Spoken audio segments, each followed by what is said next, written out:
नमस्कार बंधुरा, आमरा आजकेर এই ভিডিওতে শ্রীকৃষ্ণের বলা শ্রীমদ্ ভগবদ গীতার 21টি বাণীর কথা জানব, যা আমরা শ্রীমদ্ ভগবদ গীতা থেকে শিখতে পারি। এই 21টি শিক্ষার কথা আমি আপনাকে একদম সহজ ভাষায় বোঝানোর চেষ্টা করব।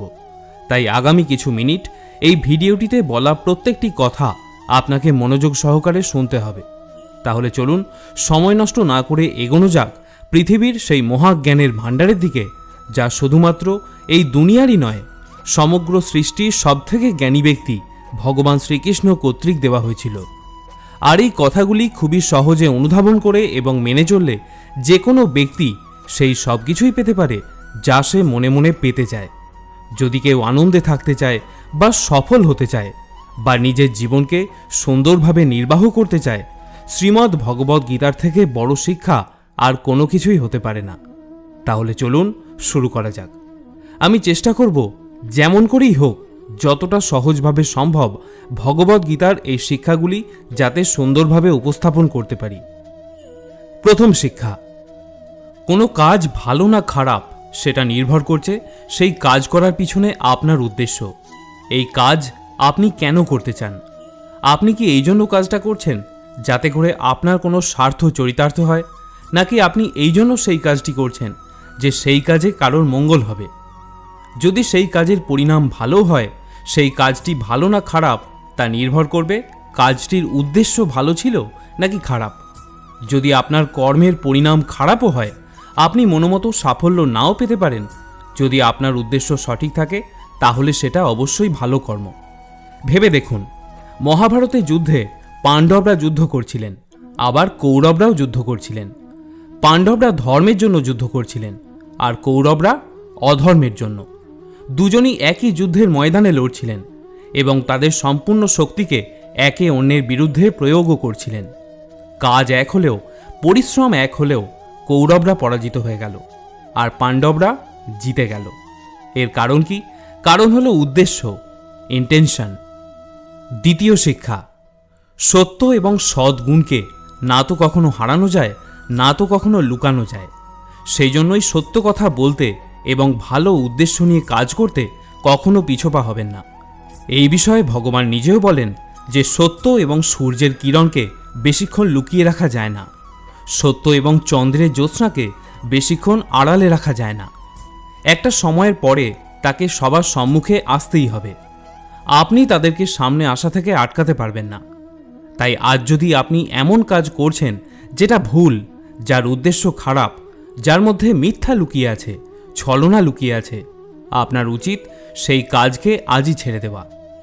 কারণ কোনো না কোনো দিন আপনার এই মিথ্যার মুখোশ ঠিকই খসে পড়বে। আমরা প্রতিদিনের জীবনে অনেক মিথ্যা কথা বলে থাকি। কখনো অন্যের দোষারোপ থেকে নিজেকে বাঁচানোর জন্য মিথ্যা বলি, তো কখনো নিজের স্বার্থ চরিতার্থ করার জন্য মিথ্যা বলি। লাভের জন্য মিথ্যা কথা বলতে হয়।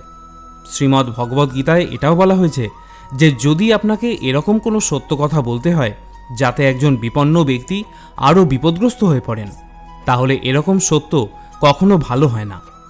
কিন্তু যদি আপনাকে কোনো পরিস্থিতিতে এরকম মিথ্যা কথা বলতে হয় যাতে কারো ভালো হয় কিন্তু অন্য কারোর ক্ষতি না করে, তাহলে এরকম মিথ্যে কথা বলা খারাপও হয় না। কারোর সাথে যেন অন্যায় না হয়, কারোর সাথে যেন কোনো খারাপ না হয়। এই সত্যের মিথ্যা বা মিথ্যা সত্যকে পুঙ্খানুপুঙ্খভাবে বোঝা দরকার। যেটা আপনি করবেন আপনার হৃদয় দিয়ে, আপনার বিবেক দিয়ে। যে কোনো পরিস্থিতিতে আপনাকে কি বলতে হবে আর কি করতে হবে। ভগবদ গীতার এবং এই ভিডিওর তৃতীয় শিক্ষা হলো, এই পৃথিবীতে যে কোনো জিনিস, সেটা ভালো হোক বা খারাপ, সেটা কোনো কারণ ছাড়া ঘটতে পারে না। অনেক দিন আগের কথা, এক গ্রামে এক দরিদ্র মহিলা বাস করতেন। তার যখন সন্তান হলো, সে সম্পূর্ণ সুস্থ ও স্বাভাবিক ছিল। কিন্তু এক দুর্ঘটনায় সেই বাচ্চাটির একটি আঙুল কেটে বাদ পড়ে। তার মা অর্থাৎ সেই মহিলা অত্যন্ত দুঃখ পেলেন যে তার সন্তানের সাথেই এমনটা হতে হলো। আর এই কারণের জন্য তিনি ভগবানকে সবসময় দোষ দিতেন এবং বলতেন, জানি না ভগবানের সাথে আমার কিসের শত্রুতা যে তাকে আমার ছেলের হাতের আঙুল কেটে নিতে হলো। এভাবেই দিন কেটে যাচ্ছিল। একদিন সেই গ্রামে এক মায়াবী রাক্ষস এলো। সেই রাক্ষস নিজের শক্তির বৃদ্ধির জন্য ছোট ছোট বাচ্চাদের বলির জন্য উৎসর্গ করতে চেয়েছিল। সে গ্রামের ছোট শিশুদের অপহরণ করে বলি দেওয়ার জন্য তৈরি হলো। যখনই সে ওই মহিলাটির বাচ্চাটিকে বলি দিতে উদ্যত হলো, তখনই তার মনে পড়ে গেল তার গুরুর বলে দেওয়া একটি শর্তের কথা। যে শিশুকেই তুমি বলি দাও না কেন, তার শরীর যেন সম্পূর্ণ নিখুঁত হয়। তাই বাধ্য হয়ে সেই বাচ্চাটিকে সেই রাক্ষস মুক্তি দিল। তার মা অর্থাৎ সেই মহিলা এটা বুঝতে পারল। অর্থাৎ আমাদের প্রথম শিক্ষা যেটা আমরা বুঝলাম, পৃথিবীতে যা কিছুই ঘটে থাক, সেটা আপাত দৃষ্টিতে ভালো হোক বা খারাপ, তা কখনোই কোনো কারণ ব্যতীত হয় না। এই ভিডিওর চতুর্থ শিক্ষা, কোনো পরিস্থিতিতেই আপনি কর্ম করা থেকে আর সেই কর্মের ফলভোগ করা থেকে রেহাই পাবেন না। এটা সম্ভবই নয় যে মানুষ এক মুহূর্তের জন্য কর্ম না করে থাকতে পারে। এটা সম্ভবই নয় যে এই সৃষ্টির একটি ক্ষুদ্র কণাও এক মুহূর্তের জন্য কর্ম না করে থাকতে পারে। কারণ কর্ম হলো আমাদের জীবনের অভিন্ন অংশ। এমনকি যখন আমরা ঘুমিয়েও থাকি, তখনও আমাদের মস্তিষ্ক কিন্তু সজাগ থাকে। আমরা স্বপ্ন দেখি, নিঃশ্বাস গ্রহণ করি। আমাদের শরীরের মধ্যে থাকা কোটি কোটি ক্ষুদ্র কণাগুলি নিজেদের কাজ করতে থাকে। আমরা কর্ম করা থেকে অব্যাহতি পাব না। কিন্তু পরমেশ্বর এটাও বলছেন, আমাদের কোনো কর্মের বন্ধনে আবদ্ধ থাকা উচিত নয়। আমি জানি আমার কথায় আপনি ধন্দে পড়ে গেলেন, বিভ্রান্ত হলেন। আচ্ছা, সহজ করে বলি শুনুন। একদিকে যেমন আমরা কর্ম না করে থাকতে পারবো না, অন্যদিকে কর্মের বন্ধনে আটকে থাকা অনুচিত। বলার অর্থ হলো এই যে আমরা যা কিছুই করব, এটা মেনে নিয়েই করব যে এই কাজ আমি করছি না, বরং আমাকে দিয়ে কাজ করাচ্ছেন তিনি, যাকে আমরা পরমেশ্বর বলি, ভগবান বলি। আমি তো নিমিত্ত মাত্র। আমি কাজটা করছি না, বরং আমাকে দিয়ে কাজটা করানো হচ্ছে। যখন আমাদের চিন্তা এই পর্যায়ে পৌঁছে যাবে, তখন আমরা দুঃখ কষ্ট থেকে মুক্তি পাব। আমাদের কখনো আফসোস হবে না, আমাদের কখনো অহংকার হবে না। এই ভিডিওর এবং গীতার পঞ্চম শিক্ষা হলো, অন্যের তোষামদ করে আনন্দে থাকার থেকে স্বাধীন হয়ে থেকে নিজের দুঃখ কষ্টের বিরুদ্ধে রুখে দাঁড়ানো উচিত। যতই আপনার জীবনে কষ্ট থাকুক, যদি আপনি স্বাধীন চেতা হন, কারোর উপর নির্ভরশীল না হয়ে থাকেন, তবেই আপনি একজন প্রকৃত মানুষ। শ্রীমদ্ ভগবদ গীতায় পরাধীনতাকে মৃত্যুর থেকেও ভয়ঙ্কর বলা হয়েছে। ভেবে দেখুন, মানুষ এখন কত কিছুর কাছেই পরাধীন। সে তার চিন্তা, বিচারধারার পরাধীন। মানুষ অভ্যাসের কাছে পরাধীন। বর্তমান সময় মানুষ তার মোবাইলের কাছেও পরাধীন। কোথাও কাজ করলে সে তার মালিকের কাছে পরাধীন। এখন অন্যের কাজে সাহায্য করা আর অন্যের অধীনে কাজ করার মাঝে একটা সূক্ষ্ম রেখা রয়েছে। আর আপনি যদি সেই রেখার ওই পারে সামান্য চলে যান না, তখনই আপনি কারোর না কারোর দাস হয়ে যাবেন, গোলাম হয়ে যাবেন। আর এই রেখাটির নাম হলো আত্মসম্মান বোধ। যখন কোনো মানুষ তার আত্মসম্মান বজায় রেখে কাজ করে, তখনই সে স্বাধীন। কিন্তু যখনই সে কারোর সামনে এতটুকু ঝুঁকে পড়ে যে তার আত্মসম্মান বোধ কমতে শুরু করে, তখনই সে নানা রকম সমস্যা আর প্রতিবন্ধকতা দ্বারা আবদ্ধ হয়ে পড়ে। ধীরে ধীরে সে অন্যের দাস হয়ে যায়। তাই ভগবদ গীতা থেকে আমরা শিখি যে অন্যের গোলাম হয়ে আনন্দ পাওয়ার থেকে স্বাধীন হয়ে নিজের বাধা বিপত্তির সাথে লড়াই করে জীবনযাপন করাও শ্রেয়। ষষ্ঠ শিক্ষা, লোভ, ক্রোধ আর কাম, এই তিন হলো নরকের দরজা। লোভ বা কোনো কিছু পাওয়ার ইচ্ছা। দেখুন, জীবনযাপন করার জন্য আমাদের একটা লক্ষ্য স্থির করতেই হয়। লক্ষ্য ছাড়া তো জীবনে চলা যায় না। আর লক্ষ্য পূরণের জন্য আমাদের মনে আকাঙ্ক্ষা থাকতেই হবে। কিন্তু যদি সেই আকাঙ্ক্ষা শুধুমাত্র নিজের মধ্যেই সীমিত থেকে যায়, আর যদি আপনার এই আকাঙ্ক্ষার কারণে অন্য কারোর ক্ষতি হবে কিনা এতে আপনি বিন্দুমাত্র বিচলিত না হন, তখন সেই আকাঙ্ক্ষা আপনার অনেক দুঃখের কারণ হয়ে উঠবে। কারণ কখনো না কখনো তার পরিণতির সাথে আপনাকেও লড়াই করতে হবে। ক্রোধ বা রাগ, রাগের প্রসঙ্গে আর কী বা বলবো। আমাদের দুর্বলতার সবথেকে বড় প্রমাণ হলো এই রাগ। যে ব্যক্তি যত বেশি ক্রোধ প্রকাশ করে, তিনি তত বেশি দুর্বল। এটা মেনে নেওয়া যায় যে কারোর ভালো করার জন্য আপনি রেগে যাওয়ার একটু অভিনয় করলেন। কিন্তু এটা কীরকম কথা যে রেগে গিয়ে আমরা যা ইচ্ছা তাই বলে দিলাম, চোখ লাল করে গলা ফুলিয়ে চিৎকার করলাম, নিজেই নিজের নিয়ন্ত্রণের বাইরে চলে গেলাম। লোভ, আপনি সোনার ডিম পাড়া মুরগির গল্পটা নিশ্চয়ই শুনেছেন।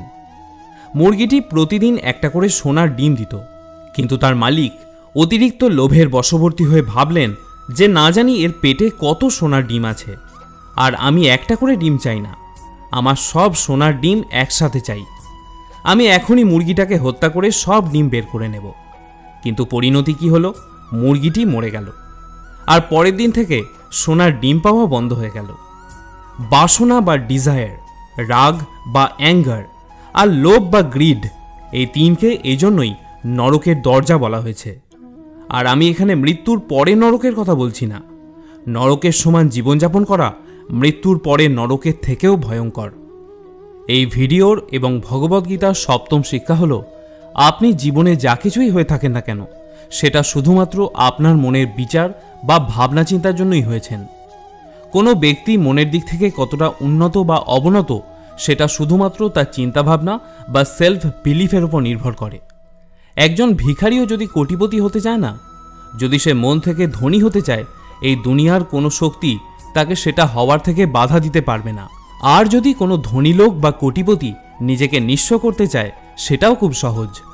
যদি কোনো ক্রিকেটার বা ডাক্তার বা ব্যবসায়ী অন্যদের থেকে এগিয়ে থাকে, অন্যদের থেকে অনেক বেশি যোগ্যতা রাখে, সেটাও শুধুমাত্র তার নিজের বিচার বা আত্মবিশ্বাসের জন্যই পারে। যদি কোনো খেলোয়াড় গোল্ড মেডেল নিয়ে আসে, সেটাও তার পাওয়ারফুল থিঙ্কিং প্রসেসের জন্যই পারে।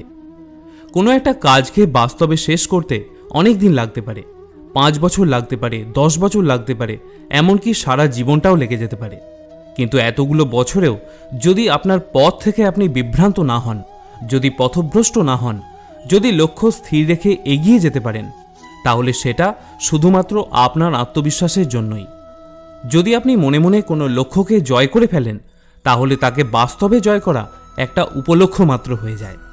অষ্টম শিক্ষা, এই পৃথিবীর সবথেকে শান্ত ব্যক্তি হল সে যার আত্মা এবং বুদ্ধি একই দিকে কাজ করে, যার মস্তিষ্ক এবং মন একসাথে কাজ করে। শুনতে একটু অবাক লাগে, একজন মানুষ কখনো সুখী হতে পারে না যার ভাবনা চিন্তায় অনেক বেশি প্রত্যাশা থাকে, এক্সপেকটেশন থাকে। আর যখন এই প্রত্যাশাগুলো পূরণ হয় না, তখন তার মনে ক্রোধের জন্ম হয়। সে এটা ভেবে অল্পতেই রেগে যায় যে আমার এই আশা কেন পূরণ হলো না। যদি আপনি নিজের মনকে নিয়ন্ত্রণ করে সেটা করতে পারেন যেটা আপনি করতে চান, আর যেটার উদ্দেশ্য সৎ এবং আপনাকে শান্তি দেয়, আর যেটা আপনার করা উচিত, তাহলে আপনাকে সর্বদাই আনন্দে থাকা থেকে কেউ আটকাতে পারবে না। আমাদের মনের অশান্তির সবথেকে বড় কারণ, আমরা আমাদের আনন্দগুলোকে অনেক বেশি ইচ্ছা, অনেক বেশি প্রত্যাশার সাথে হৃদয়ের একটা ছোট্ট কোণে বেঁধে রেখে দিই। কিন্তু আনন্দ বা হ্যাপিনেস আসলে কি? It is a state of mind. এটা মনের একটা অবস্থা মাত্র। তাই তো বলা হয়, যা আপনার মনে হয় সেটাই করুন। যদি আপনার মনে হয় আমি খোলা আকাশে পাখির মতো উড়ে বেড়াবো, তাহলে তাই করুন। নিজের বিচার, নিজের সিদ্ধান্ত এবং নিজের মস্তিষ্ক ও হৃদয়কে সরল রেখায় রেখে জীবনে এগিয়ে চলতে থাকুন। এই ভিডিওর নবম শিক্ষা, আপনার কাজ করার স্বাধীনতা তো আছেই, কিন্তু সেই কাজের পরিণামস্বরূপ আপনার হার বা জিতের মধ্যে নিজেকে বেঁধে রাখা উচিত নয়। এটা একমাত্র জিনিস যেটা মানুষ যদি বুঝে নেয়, তাহলে তার জীবনের 100% দুঃখ কষ্ট সেখানেই শেষ হয়ে যাবে। আর সে যে কোনো রকম বাধা বিপত্তিকে অগ্রাহ্য করে পরিশ্রম করতে পারবে, যে কোনো রকম বাধাকে ইগনোর করে নিজের কাজ করতে পারবে। আর এরকম কোনো লক্ষ্যই থাকবে না যেটা সে না পেতে পারে। এরকম কোনো বিদ্যা, এরকম কোনো লক্ষ্য, এরকম বস্তু বা এরকম কোনো আকাঙ্ক্ষা থাকবে না যা সে আয়ত্ত করতে না পারে। আর সবথেকে বেশি ভালো কথা যেটা, আপনি যদি খুব বড় কিছু অ্যাচিভ করতে পারেন, আপনার মধ্যে কোনো অহংকার থাকবে না, আপনার মধ্যে কোনো অ্যারোগেন্স থাকবে না। আপনার দ্বারা করা কাজের উদ্দেশ্য যেন কখনো এমন না হয় যে আমি যদি এটা করে ফেলি তো এই ফল পাবো। অনেক সময় এরকম হয় যে আমরা পরিশ্রম তো করি, কিন্তু পরিশ্রমের থেকেও আমাদের মনের মধ্যে অনেক বেশি কামনা বাসনা কাজ করে, ডিজায়ার কাজ করে। কোনো জিনিস পাওয়ার লোভ অনেক বেশি থাকে। আর আমরা সব সময় এটা ভাবতে থাকি যে আমি তো খাটছি, পরিশ্রম করছি, তাহলে আমি সাকসেস কেন পাবো না? আমার সাকসেস পাওয়া উচিত, আমি ডিজার্ভ করি, আমার পাওয়ার অধিকার আছে। আমাদের এক্সপেকটেশন বা প্রত্যাশা এত হাই হয়ে যায় যতটা আমাদের পরিশ্রম হওয়া উচিত। কিন্তু আপনার কাজে যদি আপনি সফল নাও হন, তাহলে একটা কথা আপনার অবশ্যই মনে রাখা দরকার, যে আপনি এই কাজে সফল না হলেও অন্য কেউ সেই কাজে নিশ্চয়ই সফলতা পেয়েছে। সে আপনার থেকে বেশি পরিশ্রম করেছে। তার সেই সাকসেস বা সফলতা যদি তার জায়গায় আপনি পেয়ে যেতেন, তাহলে কোনো না কোনো জায়গায় তার সাথে অন্যায় হতো। কারণ সে আপনার থেকে বেশি পরিশ্রম করেছিল, তার কর্ম আপনার থেকে বেশি সংগ্রামশীল ছিল। আর যেদিন আপনার কর্ম সবার থেকে বেশি হয়ে যাবে, সেদিন সফলতাও আপনার সাথেই থাকবে, এতে কিন্তু কোনো সন্দেহ নেই। এজন্য ভগবদ্গীতায় শ্রীকৃষ্ণ অর্জুনকে কর্মের ফলের কথা চিন্তা করতে বারণ করেছিলেন। তিনি অর্জুনকে বলেছিলেন, হে অর্জুন, তুমি যুদ্ধে জেতো বা হারো, তোমাকে আমার কাছেই আসতে হবে। এরকম তো নয় যে যুদ্ধে জিতে গেলে তুমি অন্য কোথাও চলে যাবে, বা এরকমও নয় যে যুদ্ধে হেরে গিয়ে তুমি অন্য কোথাও চলে যাবে। যেমন সব প্রথমে ছিল, পরেও তা একই রকম থাকবে। সেজন্য তুমি ওঠো এবং যুদ্ধ করো, এবং যুদ্ধের ফলাফলের কথা চিন্তা না করে এটা ভাবো যে এই যুদ্ধ অর্জুন নয়, স্বয়ং আমি অর্থাৎ পরমেশ্বর ভগবান শ্রীকৃষ্ণ করছেন। আর যাই পরিণাম হোক না কেন, অর্জুনের যুদ্ধ করার কথা ছিল, সে করেছে। শ্রীকৃষ্ণের কর্মের ফল দেওয়ার কথা ছিল, তিনি দিয়েছেন। শ্রীকৃষ্ণ বললেন, হে অর্জুন, তুমি তো নিমিত্ত মাত্র, তুমি তো একটা ছোট্ট উপলক্ষ মাত্র, কিন্তু বাস্তবে সেই কাজ আমি করছি। বন্ধুরা, আপনারা নিজেদের কাজে মনোনিবেশ করুন। কে আপনাকে ফেলিওর বলল না লুজার বলল, সেদিকে ধ্যান দেবেন না। এই ভিডিও থেকে শেখা যায় এবং ভগবদ্গীতার 10 নম্বর শিক্ষা, যদি আপনি জীবনে কিছু পেতে চান, তাহলে আপনাকে তা পাওয়ার জন্য লড়াই করতে হবে। আর যদি আপনি পরিশ্রম করতে নাও চান, তাহলে সেই জিনিস লাভ করতে না পারলেও যেন আপনার মনে দুঃখ না হয় এটা ভেবে যে আমি সেই সব কিছু পাইনি যা আমি পেতে চেয়েছিলাম। You must accept the result of your karma. যদি আপনি আপনার কর্মের ভালো ফল প্রত্যাশা করেন, অথবা আপনি জীবনের সত্যিই কিছু লক্ষ্যকে পাওয়া খুব জরুরি বলে মনে করেন, তাহলে এটা দেখবেন না যে পরিশ্রম করার সঠিক সময় কখন, বা এটা দেখবেন না যে আপনার খিদে পেয়েছে বা তেষ্টা পেয়েছে। আপনি এটা দেখবেন না যে আপনার ঘুম পাচ্ছে বা গরম লাগছে নাকি ঠান্ডা লাগছে। যদি আপনি জীবনে কিছু পেতে চান বা কোনো লক্ষ্য আপনার জন্য খুব খুব ইম্পর্ট্যান্ট হয়, তাহলে আপনাকে লড়াই করতে হবে, পরিশ্রম করতে হবে। আর যদি আপনি পরিশ্রম করতে না চান, খাটতে না চান, তাহলে আপনার মধ্যে এটুকু সহ্য করতে পারার ক্ষমতা থাকা বাঞ্ছনীয়। যেটুকুই জীবনে পান সেটা খুব অল্প হতে পারে, কিছু নাও হতে পারে। যত খারাপই হোক আপনার সাথে, অন্যায় হোক, আপনার মধ্যে সেটাকে মেনে নেওয়ার সহ্য শক্তি থাকা চাই, যাতে এই দুঃখটাকে আপনি সইতে পারেন। কারণ এটা আপনার জীবন, আপনার স্বপ্ন, আপনার পরিশ্রম। ভেবে দেখুন, যার পরিশ্রম করার কথা সে সেটা ঠিকমতো করেই সুখভোগ করছে, আর যে জেগে জেগে দিবা স্বপ্ন দেখে, তার স্বপ্ন আজও একই রকম থেকে গেছে যেটা প্রথমে ছিল, যখন সে তার স্বপ্ন দেখতে শুরু করেছিল। তাই আপনাকে খাটতে হবে, আপনাকে পরিশ্রম করতে হবে। 11 নম্বর শিক্ষা, এই পৃথিবীতে আমরা সবাই নিজেদের ভালো করে গড়ে তোলার জন্য এসেছি, ভালো কিছু শেখার জন্য এসেছি। আর যে সেটা করছে, সে প্রতিদিন অনবরত কষ্ট পেয়েই চলেছে। মানুষের মৃত্যু দুভাবে হয়। এক তো যখন তার শরীরের বয়স হয়ে যায়, শরীরে রক্তের প্রবাহ বন্ধ হয়ে যায় আর হৃৎপিণ্ড কাজ করা বন্ধ করে দেয়, তখন তার মৃত্যু হয়ে যায়, যা আমরা সবাই জানি। কিন্তু দ্বিতীয়বার মৃত্যু মানুষের কখন হয়? দ্বিতীয়বার কখন মানুষ মারা যায়? যখন সে মন থেকে হেরে যায় আর নিজের মনে এটা ভেবে নেয় যে এই কাজ আমার দ্বারা সম্ভব নয়, এই কাজ আমার অসাধ্য। যখন মানুষ সমস্যার সামনে মাথা ঝুঁকিয়ে দেয় যে এটা অনেক বড় প্রবলেম, এর সমাধান আমার সামর্থ্যের বাইরে, যখন মানুষের আত্মবিশ্বাস মরে যায়, সেই মানুষ জীবন্ত মৃতদেহের মতো বেঁচে থাকে। শ্রীমদ্ ভগবদ গীতাতেও বলা হয়েছে যে আমাদের আত্মা প্রত্যেক জন্মে নিজেকে উন্নত করতে করতে নিজের যাত্রাপথে আগে এগোতে থাকে। এভাবেই যখন সে একটা লেভেল বা স্তরে পৌঁছে যায়, তখন তার পরমাত্মার সাথে মিলন ঘটে যায়। তারপর তার আর শরীর ধারণের প্রয়োজন হয় না। আমাদের উৎপত্তি যেখান থেকে হয়েছে, অর্থাৎ সেই পরম পিতা, যাকে আমরা ভগবান বলি, আল্লাহ বলি, বা যা কিছুই বলে থাকি না কেন, ধর্ম আপনার আলাদা হতে পারে, কিন্তু এটা ভাবুন, আপনাকে যে তৈরি করেছে সে যদি এতটা মজবুত হতে পারে, তাহলে আপনি কিভাবে কমজোর হতে পারেন? সেই জন্যই আমাদের কখনো মন থেকে হেরে যাওয়া উচিত নয়। এই ভিডিওর 12 নম্বর শিক্ষা। এই পৃথিবীতে মানসিক দিক থেকে শক্তিশালী হলেন তারাই যারা ক্ষমা করতে জানেন। একবার ভেবে দেখুন, এমন কোন গুণ আছে যা ভগবানকে ভগবান বানায়। গীতায় শ্রীকৃষ্ণ বলেছেন যে কেউ যতই পাপী হোক না কেন, যদি সে খারাপ কাজ করা ছেড়ে দিয়ে ভালো কাজ করা শুরু করে, তাহলে তাকে তিনি আপন করে নেন। অর্থাৎ ভগবান পুরো সৃষ্টির জনক হলেও এতটাই ভালো মনের অধিকারী যে তার মনে সবার জন্য জায়গা আছে। তার কাছে সবাই সমান। কাউকে ক্ষমা করে দেওয়া মহান ব্যক্তিত্বের লক্ষণ। কারণ ক্ষমা সেই করতে পারে যে কোনো না কোনো দিক থেকে, কোনো না কোনো পয়েন্ট অফ ভিউ থেকে যাকে ক্ষমা করছে তার থেকে বড় মনের অধিকারী। সেটা হতে পারে তার চেয়ে বয়সে বড় বা তার কর্মের জন্য বড়, বা হতে পারে সে ধনসম্পত্তি অর্জন করে বড় হয়েছে। কেউ ভুল করলে রেগে যাওয়া খুব সহজ কাজ, যে কেউ এটা করতে পারে। কিন্তু যে সাহসী, সেই পারে সামনের জনকে ক্ষমা করে তাকে দ্বিতীয়বার একটা সুযোগ করে দিতে। কিন্তু এখানে এটাও মনে রাখা জরুরি, কেউ যদি আপনার সাথে প্রতারণা করে তাকে ক্ষমা করে দিন, কিন্তু দ্বিতীয়বার তাকে বিশ্বাস করার ভুল থেকে বিরত থাকুন। ভগবদ্গীতার 13 নম্বর শিক্ষা। আপনার জীবন তখনই পরিবর্তন হতে পারে যখন আপনি কি চিন্তা করছেন সেটার পরিবর্তন করবেন। যখন আপনি একটু অন্যরকমভাবে চিন্তা করবেন, সেই সব জিনিসকে দেখবেন যা আজ আপনার কাছে রয়েছে।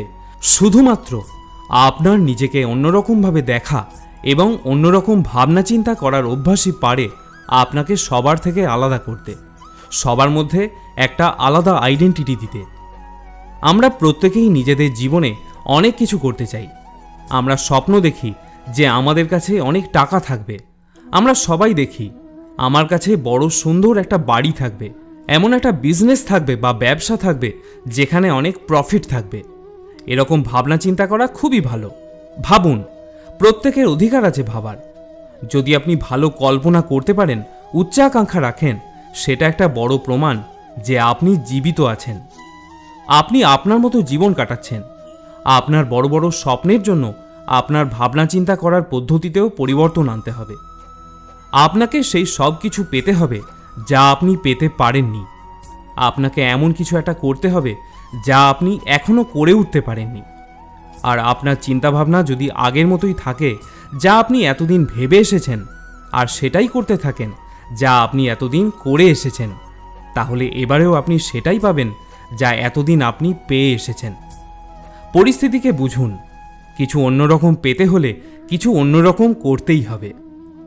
আপনার চিন্তার ইউনিক দৃষ্টিভঙ্গি, পরিস্থিতিকে বিচার করার একটা ইউনিক দৃষ্টিভঙ্গি পারে আপনাকে একজন যথার্থ ও ভাগ্যশালী মানুষ বানাতে। গীতা থেকে শেখা যায়, এবং এই ভিডিওর 14 নম্বর শিক্ষা। আমাদের মনে হতে পারে যে মনকে নিজের নিয়ন্ত্রণে রাখা খুবই কঠিন, কিন্তু ভগবান শ্রীকৃষ্ণ বলেন যে পৃথিবীতে অসম্ভব বলে কিছুই হয় না।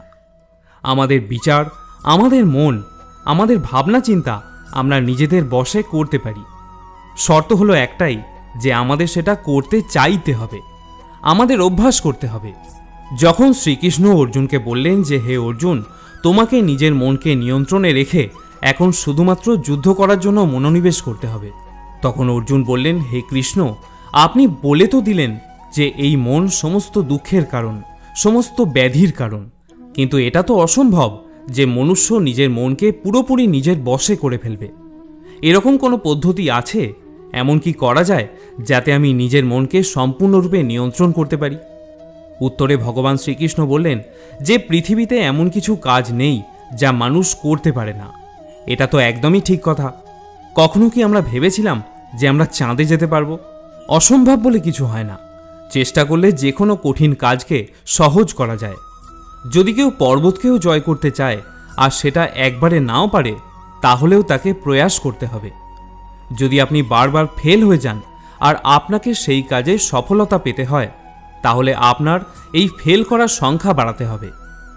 একজন মহান ব্যক্তি বলেছিলেন, যদিও এই মুহূর্তে তার নাম আমার মনে পড়ছে না, যে যদি আপনাকে পাহাড়ে উঠতে হয় তাহলে আপনাকে শুধু এটা দেখতে হবে যে আমাকে পাহাড়ে উঠতে হবে, কিন্তু আপনাকে এটা দেখলে হবে না যে আমি 10 বার প্র্যাকটিস করে উঠতে পারলাম নাকি 100 বারে।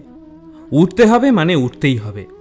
আপনার প্র্যাকটিস, আপনার ডিটারমিনেশন যত বাড়বে, আপনার মনের অবিশ্বাসের পাহাড়টাকে ভেঙে আপনার পায়ের নিচে নামিয়ে দিতে পারবেন একমাত্র আপনি। শ্রীকৃষ্ণ বলেন, অভ্যাস আর প্রয়াস করলে সব কিছু সম্ভব, সেটা কোনো কঠিন কাজই হোক বা নিজের মনকে নিয়ন্ত্রণ করাই হোক। 15 নম্বর শিক্ষা। এই পৃথিবীতে যে কোনো জিনিস যেটা শুরু হয়েছে তা একদিন না একদিন শেষ হবেই। আর যখন কোনো জিনিসের পরিসমাপ্তি ঘটে, সেখান থেকে একটা নতুন জিনিস শুরু হয়ে যায়। আর এই চক্র অনন্ত, কোটি কোটি বছর ধরে চলে। এটা এতদিন হয়ে এসেছে, পরেও এরকমই ঘটবে। যতদিন এই সৃষ্টি থাকবে ততদিন এই চক্র চলতেই থাকবে। উদাহরণ দিয়ে বলি, যেমন ধরুন আজ আপনি খুব আনন্দ পেলেন, কাল সেই আনন্দ একটুখানি কমে যাবে, আর তারপরের দিন কোনো কারণে আপনি হঠাৎ দুঃখ পেতে শুরু করবেন। আবার তারপরে নতুন করে আশার আলো দেখতে পাবেন। আপনার জীবনে পুনরায় আনন্দ ফিরে আসবে, আর আপনার অনুভূতি হবে যে আপনার ভালো সময় ফিরে আসছে। একটা সময় আসবে যখন আপনার আনন্দের অনুভূতি অনেক বেশি হয়ে যাবে। কিন্তু বন্ধু, আপনাকে সেখানে কিছুক্ষণই থাকতে হবে। পাহাড়ের চূড়ায় পৌঁছানোর পর সেখান থেকে শুধু নিচে নামার রাস্তাই চোখে পড়ে, আর আপনার সুখ আবার কমতে শুরু করবে। This is never ending loop. দুনিয়ার যে কোনো জিনিস যার শুরু আছে তার শেষও আছে। সেটা আমাদের শরীরের ক্ষেত্রেও কিন্তু প্রযোজ্য। আর সেই সব জিনিস যা শেষ হয়ে গেছে তা আবার কখনো না কখনো অবশ্যই আরম্ভ হবে। সেটা আমাদের আশা আকাঙ্ক্ষার ক্ষেত্রেও প্রযোজ্য। তাই সুখের মুহূর্তে বা দুঃখের মুহূর্তে জীবনে চলতে থাকতে হবে। এগুলো কোনোটাই চিরস্থায়ী বা ক্ষণস্থায়ী নয়। তাই এর মধ্যে কখনো আটকে পড়বেন না। সবসময় শান্ত থাকার চেষ্টা করুন, সে যতই আনন্দ হোক বা যতই দুঃখ হোক। এই ভিডিওর 16 নম্বর শিক্ষা। আমাদের শরীরের থেকে বেশি ইম্পর্ট্যান্ট আমাদের ইন্দ্রিয়। ইন্দ্রিয় থেকেও বেশি ইম্পর্ট্যান্ট হলো আমাদের মনের বিচার বা থিঙ্কিংস। আর আমাদের মনের বিচারের থেকেও যা ঊর্ধ্বে তা হলো আমাদের আত্মা বা সোল। গীতার এই শিক্ষাটি একটু আধ্যাত্মিক মনে হয়, কিন্তু আমি আপনাকে এমনভাবে বোঝানোর চেষ্টা করব যাতে আপনি বুঝতে পারেন আর নিজের জীবনে সেটাকে প্রয়োগও করতে পারেন। শ্রীকৃষ্ণ ভগবদ্গীতায় বলেছেন, আমাদের শরীর হলো এমন এক বস্তু যা শুধু নিজের কথাই ভাবে আর নিজের ইন্দ্রিয় তৃপ্তির কথা ভাবে। তাই তার স্তর সব থেকে নিচে থাকে। তার উপর ওঠার পর কোনো একজন ব্যক্তি অন্য চিন্তাভাবনা করার অবকাশ পায়। এক্ষেত্রে সম্ভাবনা থাকে সে এমন একটা কিছু ভাবুক বা করুক যেখান থেকে তার জীবন পুরোপুরি বদলে যেতে পারে। আর যে নিজের বিচার বুদ্ধি স্তরের ওপরে উঠে ইন্টেলিজেন্সের লেভেলে পৌঁছে যায়, তখন সেই ইন্টেলিজেন্সকে কাজে লাগিয়ে সে নিজের থটস বা নিজের ডিজায়ার, চাওয়া পাওয়াকে কন্ট্রোল করতে পারে, নিজের শরীরকেও নিয়ন্ত্রণ করতে পারে। আর যে আধ্যাত্মিক স্তরে উঠে যায়, যেমন শ্রীকৃষ্ণ বলছেন, কর্ম তো করুন, কিন্তু এটা ভেবে নয় যে আপনি করছেন। ভাবুন ভগবান আপনাকে দিয়ে করাচ্ছেন। তো আপনি যদি এরকম ভাবতে শুরু করে দেন, তাহলে আপনি চিন্তার সেই স্তরে পৌঁছে যাবেন যেখানে গেলে ভগবানকে লাভ করা যায়। আপনি দেখবেন গীতায় আমাদের শরীরকে সব থেকে কম গুরুত্ব দেওয়া হয়েছে। সেখানে বারবার বলা হয়েছে এই দেহ হলো নশ্বর। তাই এই দেহের জন্য শুধুমাত্র ইন্দ্রিয় তৃপ্তির কথা না ভেবে এই দেহকে কাজে লাগিয়ে পরমাত্মাকে কিভাবে লাভ করা যায় সেই প্রচেষ্টাই আমাদের করা উচিত। 17 নম্বর শিক্ষা। সুখে থাকা বা দুঃখে থাকা আপনার মনের একটা অনুভূতি মাত্র, তার বাইরে জগতের সাথে কোনো সম্পর্কই নেই। ইংরেজিতে বলা হয়, being happy or being sad, they both are your choice. এই দুঃখ এবং সুখ আপনি ভেবে নিন দুটো কুয়োর মতো। আপনি বিবেচনা করুন আপনি কোন কুয়োতে থাকতে চান।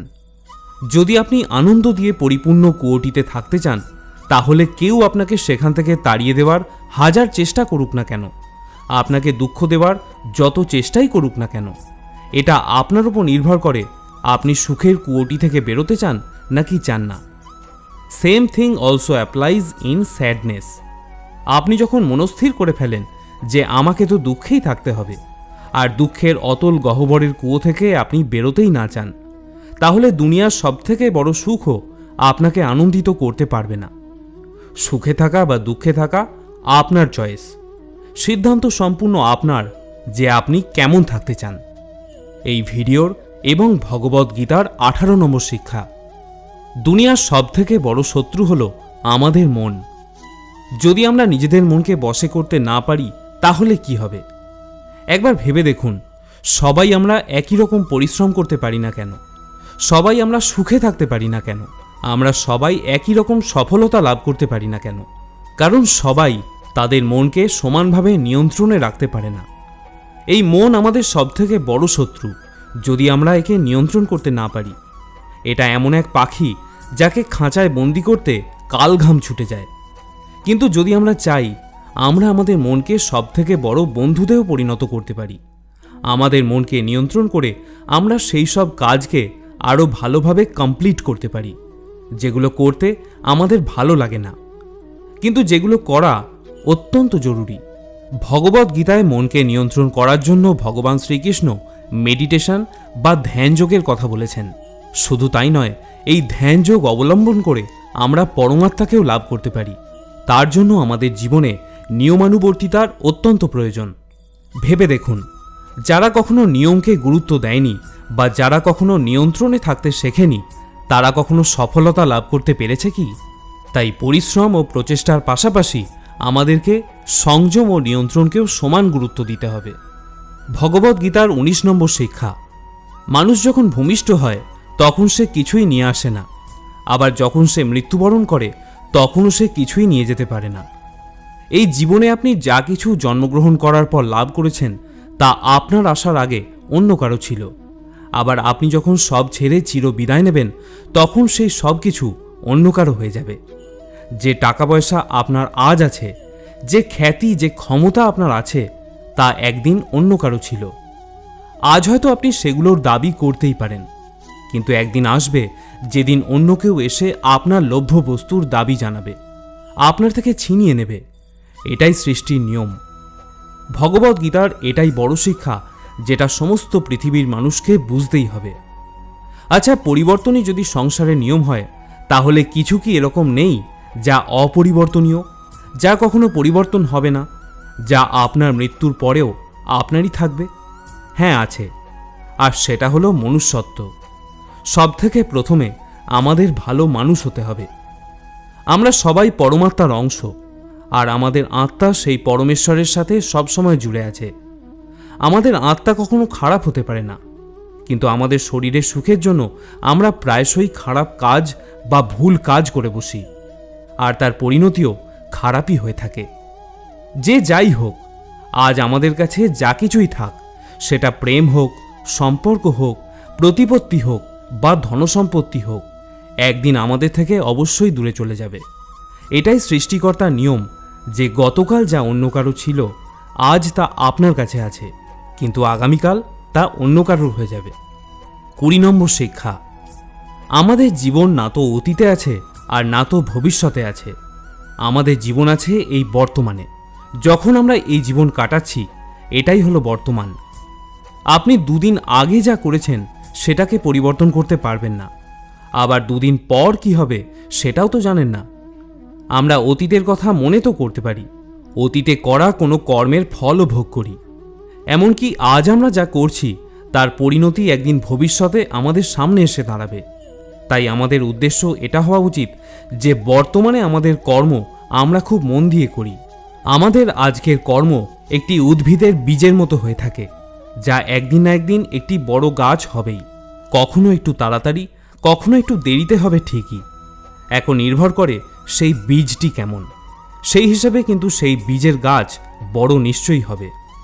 কর্মই একজন মানুষকে ভালো বা মন্দ বানায়, মানুষের নাম নয়। তাই কর্ম ভালো করতে হবে। ভগবদ্গীতার এবং আজকের এই ভিডিওর অন্তিম শিক্ষা: পরিচিত, অপরিচিত, আত্মীয়, বন্ধু, পরিবারের সবাইকে ভালোবাসতে হবে বিনিময়ের প্রত্যাশা বাদ দিয়ে। ভালোবাসার বিনিময়ে কিছুই পাওয়ার আশা করা যাবে না, এমনকি ভালোবাসার বিনিময়ে ভালোবাসাও না। এটা হলো আমাদের জীবনের সবথেকে বড় শিক্ষা। আপনি যখন কাউকে ভালোবেসে খুব আদর যত্ন করবেন, তখন আপনার মনে এক ধরনের আশা তৈরি হবে যে সেও যেন আমাকে এতটাই ভালোবাসে। কিন্তু দেখা গেল আপনি তার কাছ থেকে তার অর্ধেক ভালোবাসাও বিনিময়ে পেলেন না। এভাবে কয়েকবার আশাহত হওয়ার পর আপনি আর ঠিকভাবে তাকে ভালোবাসতে পারবেন না। তখন আপনার মনের ভেতর যা থাকবে তা হলো, আমি কেন এত ছাড় দেব, আমি শুধু ভালোবাসবো, আর কারোর কোনো দায়িত্ব নেই। আমাকে ছাড়া যদি তার চলে, তাকে ছাড়াও আমার চলবে। আমি জীবনে কি পেয়েছি এত ভালোবেসে। আপনি তখন ভালোবাসবেন একটুখানি, কিন্তু দুদিন পর পর চাওয়া পাওয়ার হিসেব নিয়ে বসবেন। হিসেবের খাতায় দেখবেন আপনার দিকে শূন্য। আমরা যখন অভিমান নিয়ে হিসেবের খাতা খুলে বসি তখন হিসেবটা ভুল হয়ে যায়। সব সময় নিজের দিকে পাওয়ার হিসেব শূন্যই থাকে, আর দেওয়ার হিসেবে সংখ্যার শেষে শূন্য বাড়তেই থাকে। এভাবে হিসেব করে ভালোবাসা যায় না। এই ভালোবাসার ভেতরটা থাকে অনুভূতি শূন্য, বাইরে শুধু মুখের ভালোবাসা থাকে। আমি শূন্য ভালোবাসায় প্রশান্তি পাই না। আমি প্রিয়জনদের ভালোবেসে আগলে রাখি, এটা আমার সমস্যা। তারাও আমাকে আগলে রাখবে এমন কোনো দায়বদ্ধতা নেই। এইসব যুক্তিহীন প্রশ্নে মন বিভ্রান্ত হয়ে ওঠে। তাই ভালোবাসবেন নিজের প্রশান্তির জন্য। বিনিময়ে কেউ কটু কথাও শোনাতে পারে, আবার ভালোবাসা নিয়ে উদাস হয়ে চলেও যেতে পারে। তাই আপনি যদি প্রত্যাশা না নিয়ে ভালোবাসেন তাহলে আপনার মন কখনোই বিষাদগ্রস্ত হবে না। শ্রোতা বন্ধুরা, আশা করব আজকের এই আলোচনা আপনার ভালো লেগে থাকবে। যদি আপনার জীবনকে উন্নত করতে এই ভিডিওটি সামান্য কিছু অবদানও রেখে থাকে তাতেই আমি ধন্য। ভিডিওটি ভালো লাগলে অবশ্যই একটি লাইক করবেন এবং এরকম নিত্য নতুন ভিডিও দেখার জন্য আমাদের এই চ্যানেলকে সাবস্ক্রাইব করতে ভুলবেন না। সকলে ভালো থাকুন, সুস্থ থাকুন। জয় শ্রীকৃষ্ণ।